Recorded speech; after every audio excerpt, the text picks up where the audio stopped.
Assalamualaikum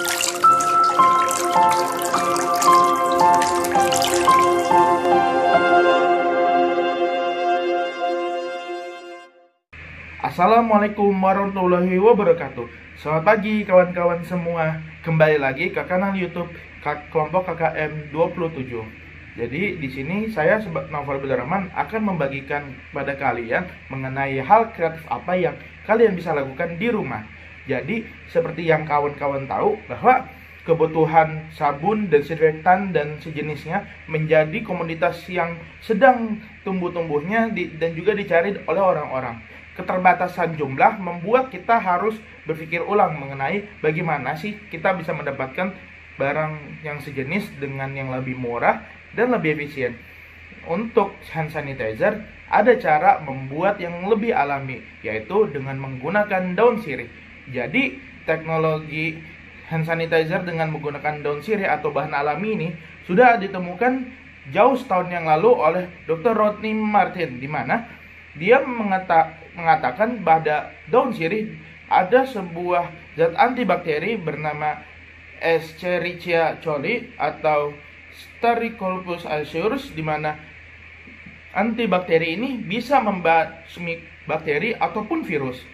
Nah, karena sifatnya resisten terhadap virus dan bakteri, dimungkinkan zat pada daun sirih ini juga bekerja pada virus corona. Lalu bagaimana cara membuatnya? Simak video berikut ini.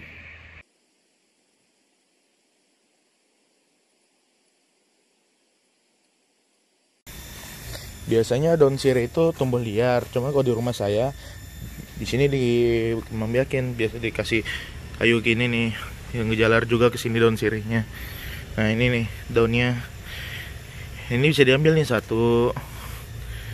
2. Yang bisa ya kalau yang agak tua nih, yang seperti ini nih, yang besar gitu.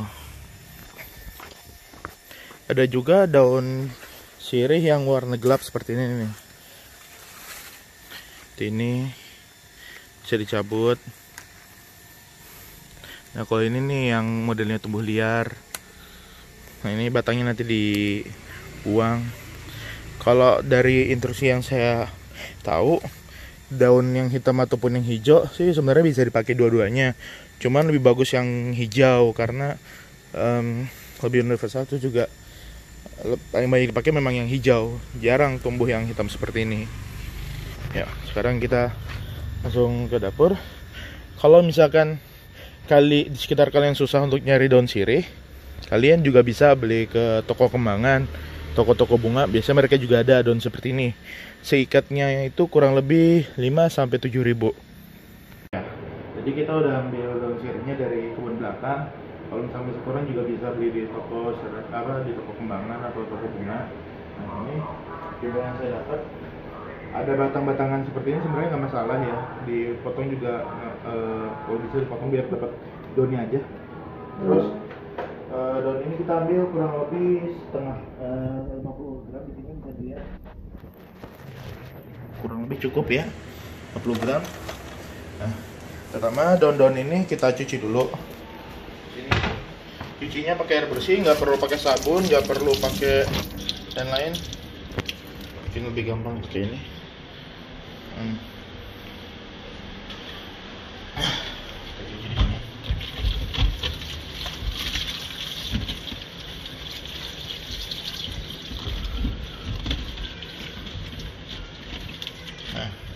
ini hanya sekedar dibilas menggunakan air agar basah dan terhindar dari debu. Itu kita keringkan. Dikeringkannya juga tidak dijemur, cukup di angin-anginin aja, jadi bisa ditaruh di sini koran.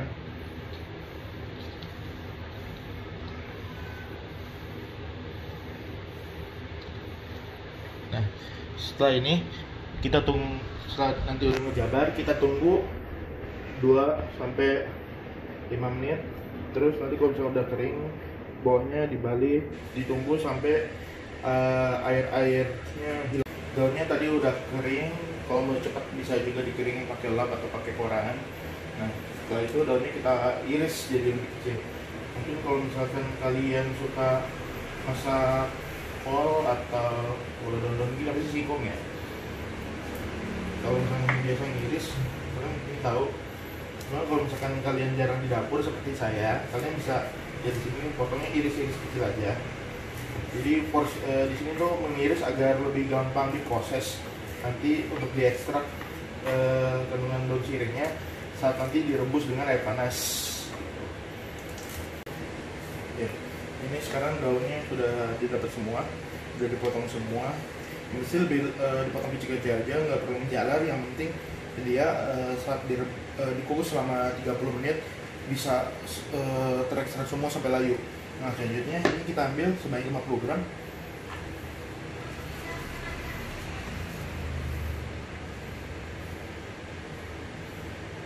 Nah, jadi di sini sudah 50 gram ya.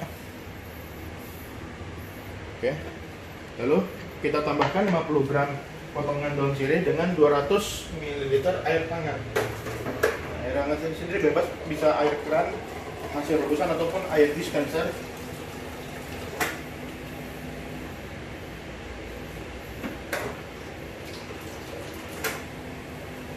Ini sudah 200 ml.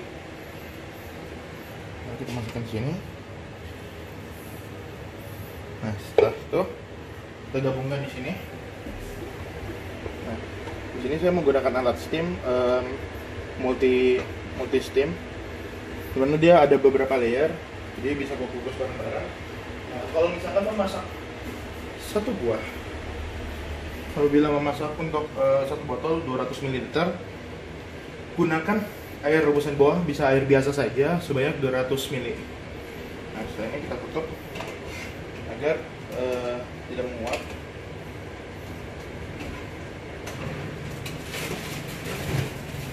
Nah, sebelum ditaruh nih, kita panaskan.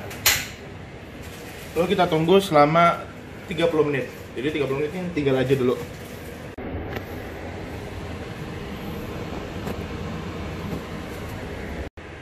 Sambil nunggu rebusan daun sirihnya, sekarang kita siapin jeruk nipis. Nah, jeruk nipis ini untuk menghilangkan rasa amis seperti halnya air kobokan atau cuci tangan yang biasanya kita dapat. Nah, jadi kita pakai jeruk nipis. Kalau orang pasar biasanya jeruk limau. Nah, untuk memotongnya paling gampang itu dari pinggir seperti jeruk, seperti memeras jeruk. Nah, terus dari sini ini udah ada sedikit timbangan, kita butuh 8 sampai 10 mg sedikit. Kalau misalkan kata ibu saya 8 sampai 10 ml itu kurang lebih 2 biji 2 biji atau 2 buah jeruk nipis.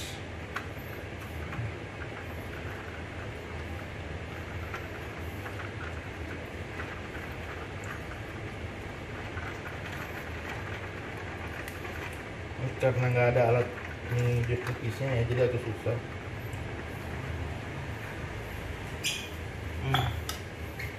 Setengahnya cukup ya, biasanya kecil. Ya, di sini kita lihat ya, ini sudah 30 menit dari waktu timer. Nah, bisa dilihat. Jadi fungsinya di steam itu agar daun yang direndam dengan airnya tidak ikut menguap. Jadi bisa lihat itu airnya tetap ada di situ. Nah, sekarang kita pindahkan dulu airnya ke gelas ukur. Mas, coba sedikit mas.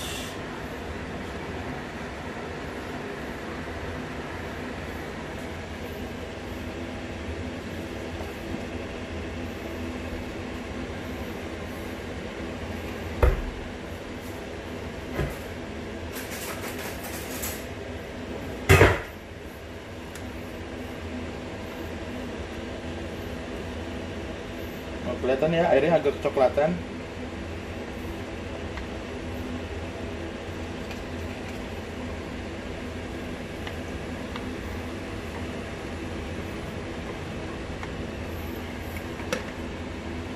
Pos ya. Ini ada juga yang satu di bawah, jadi mau dibandingin tadi antara yang atas atau yang bawah. Kayaknya yang di bawah ini lebih terekstrak ya. Oh banyak.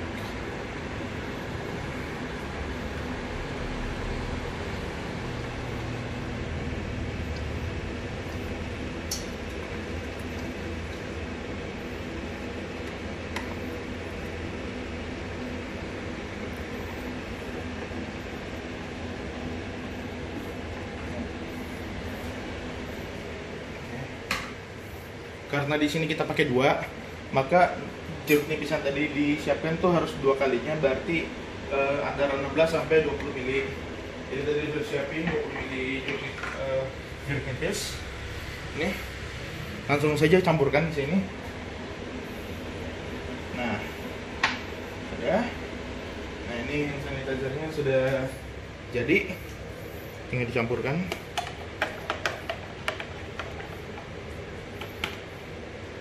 Oke, sudah siap, tinggal dimasukkan ke botol.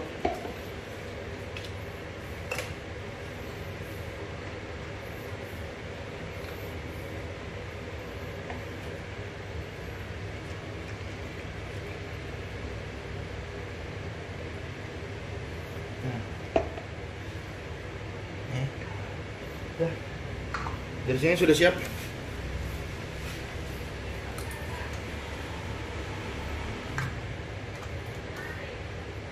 Hand sanitizernya sudah siap. Tangan. Dan ini tidak menggunakan alkohol maupun sabun. Jadi bahan alami semua. Nah, oke. Itu aja video dari saya. Mohon perhatikan step-stepnya dan jangan menggunakan metode lain, karena ini metode sudah yang paling universal dan paling tepat. Kalau misalkan ada yang ditambah-tambahkan atau ingin dikoreksi, bisa komen di bawah. Terima kasih kawan-kawan semua. Ditunggu juga konten-konten dari kawan-kawan lainnya. Terima kasih. Wassalamualaikum warahmatullahi wabarakatuh.